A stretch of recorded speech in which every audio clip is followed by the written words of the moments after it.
ఎవడు ఏం చేయలేడు సార్. ఇప్పుడు ఇండస్ట్రీ వరకు చూసుకుంటే మన దగ్గర కొంత స్తబ్దత నడుస్తుంది.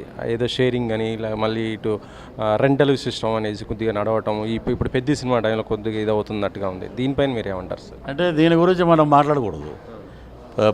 పేర్లు, పర్సంటేజ్లు, సింగిల్ థియేటర్లు ఇవన్నీ అంటే మాకేంటంటే ప్రొడ్యూసరు, ఇప్పుడు ఈయన ప్రొడ్యూసర్ అండి, ఏమంటే మీకు డేట్లు వచ్చినాయండి, లొకేషన్కి వచ్చినప్పుడు నమస్కారం అండి అంటాం. అంతే. ఈ షేర్లు పర్సంటేజ్ మనకు తెలియవు. సో ప్రతిసారి ఏదో ఒకటి ఇష్యూ వస్తుంది, దాన్ని మాట్లాడుతున్నారు.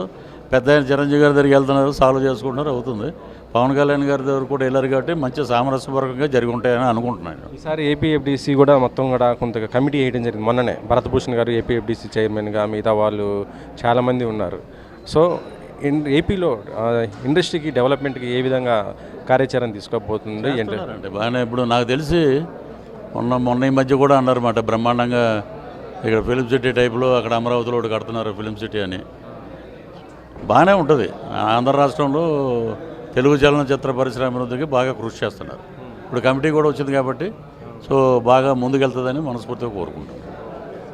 ఫైనల్గా చెప్పండి సార్, మీరు ఇక రాజకీయం ఇంకా క్రియాశీలకంగా ఎలా ఉండబోతున్నారు ఏంటి? ఇక అంటే నేను ఎంపీలు, ఎమ్మెల్యేలు అటు వెళ్ళండి. పవన్ కళ్యాణ్ గారు ఇప్పుడు మీలాగా నిలబడి మాట్లాడితే నేను ఎలా ఉంటే చాలండి, అంతే ఇంక వేరే అక్కర్లా.